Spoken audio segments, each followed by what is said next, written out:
Hello everyone and আসসালামু আলাইকুম। সবাই কেমন আছেন? আলহামদুলিল্লাহ, সবার দোয়ায় আমি ভালোই আছি। আমি আশা, আমার নতুন আরো একটা ব্লগ ভিডিওতে সবাইকে স্বাগতম। ওই ঘড়ি কাঁটায় এখন ১১টা বাজে আর আজকের ভিডিওটা আমি ১১টা থেকেই স্টার্ট করছি। এখন পুরো বাসাটার যে ধুলগুলো থাকে সেগুলো পরিষ্কার করে নিব। আর এখন আমার পাশের বিল্ডিং এর জানলার স্যামসাটের উপরে যে ময়লাগুলো ছিল সেগুলোই পরিষ্কার করে নিচ্ছি। প্রতি সপ্তাহে একবার এই কাজটা করতে হয়, তা না হলে ওখানে অনেক ময়লা জমে থাকে। আর দেখা যায় অনেকদিন থাকার ফলে ওখানে পচে গন্ধ আসে আর আমার বেডের সাথে আর কি জানালা, সেখান দিয়ে দেখা যায় আর দেখতেও ভালো লাগে না। এখন আমি সব ধুলগুলো ঝেড়ে নিব। প্রথমে আমার বেডরুমের ঝাড়ু দিয়ে নিচ্ছি। ওপরের দিকটা পরিষ্কার করে নিব। আর ফ্লোর গুলো খালা এসে পরিষ্কার করবে, তা না হলে আমার অনেক কষ্টই হয়ে যাবে। এজন্য আমি উপরের দিকগুলো আগে ক্লিন করে নিচ্ছি।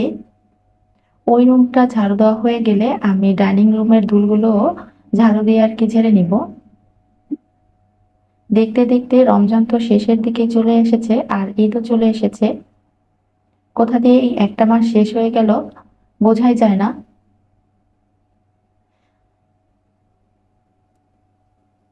এই তো ধুলগুলো ঝাড়াও প্রায় শেষ হয়ে গিয়েছে। আর এই পর্দাগুলো আমি বেশ কিছুদিন ধরে লাগিয়েছি, তবে তেমন ময়লা হয়নি। তো পর্দাগুলো আর চেঞ্জ করব না, এগুলোই থাকবে। এরপরে হচ্ছে আমি আমার জুতার একটা পরিষ্কার করে নিচ্ছিলাম। অনেকদিন ধরে জুতার একটা পরিষ্কার করা হচ্ছিল না। তো আগে জুতাগুলো নামিয়ে নিলাম। আর আমি জুতার প্রত্যেকটা তাকে একটা করে অলক্লাচ বিছিয়ে দিয়েছি।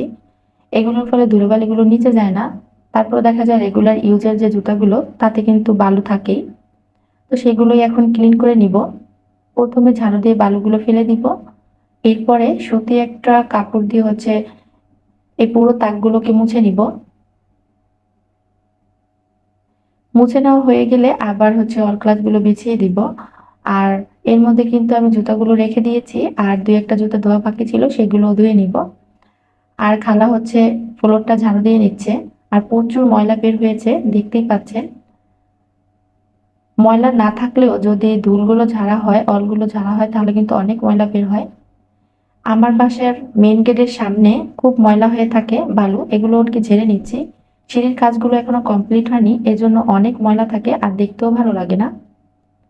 তো এর মধ্যে আমার বাসাটা পুরো ক্লিন করা হয়ে গিয়েছে। আমি কিন্তু অফ ক্যামেরায় ফার্নিচার গুলো মুছে নিয়েছিলাম। আর সব ফার্নিচার গুলো মুছে ক্লিন করে নিয়েছি। আর পরিষ্কার করার পর বাসাটা যেন দেখতে অন্যরকম লাগে আর নিজের কাছেও শান্তি লাগে। তো একটু কষ্ট হলেও পরিষ্কার করে নিয়েছি। সবকিছু পরিষ্কার করা কমপ্লিট আর খালাও ঘর মুছে দিয়েছে। এটা হচ্ছে আমার ছোট্ট বেডরুমটা। তো এই খাটটাতে আমরা থাকি না। তো এই রুমটাও ভালো করে ক্লিন করে নিয়েছি।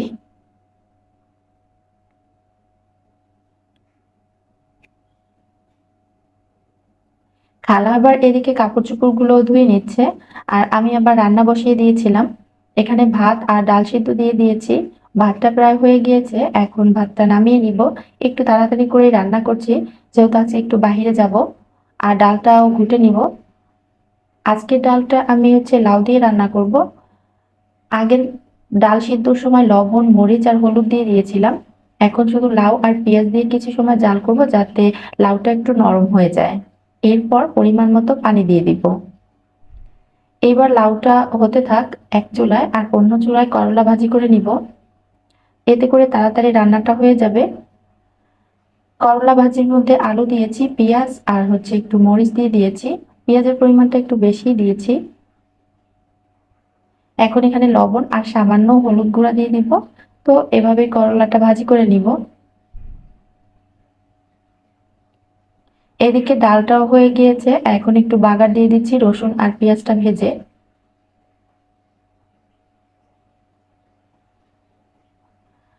রান্না করা শেষ। আজকে আর তেমন কিছু রান্না করব না, করলা ভাজি আর এই ডালটাই রান্না করব। এরপর আমরা হচ্ছে রেডি হয়ে বাইরে বের হলাম। তো প্রথমে আমার বাবাটার জন্য জুতা দেখছিলাম। তো ওকে জুতা পরিয়ে দিচ্ছিল আর দেখছিল যে ঠিকঠাক হয় কিনা। ও তো জুতা পরে অনেক খুশি। তো ওকে জিজ্ঞেস করছিলাম এটা কি পছন্দ হয়েছে। ওর তো অনেক পছন্দ হয়েছে। তো এরপর আর ঘোরাঘুরি করলাম না, আমারও জুতাটা পছন্দ হয়েছিল, তারপরে এই জুতাটাই নিয়ে নিলাম। আর আজকে প্রচুর গরম ছিল। আর শেষ সময় মার্কেট তো প্রচুর ভিড়। এরপরে আমরা ওখান থেকে বের হয়ে সরাসরি হচ্ছে পাঞ্জাবি দেখবো। তো সেই দোকানটাতেই চলে যাচ্ছি। প্যান্ট ও ছেলের জন্য ম্যাচিং পাঞ্জাবি নিবো আর এগুলোই দেখছিলাম। তো আমার তেমন পছন্দ হয়নি। আর আজকে মার্কেটে প্রচুর গরম ছিল তাই বাসায় চলে আসলাম। তো বন্ধুরা, আজকের ভিডিওটা এই পর্যন্তই। আল্লাহ হাফেজ।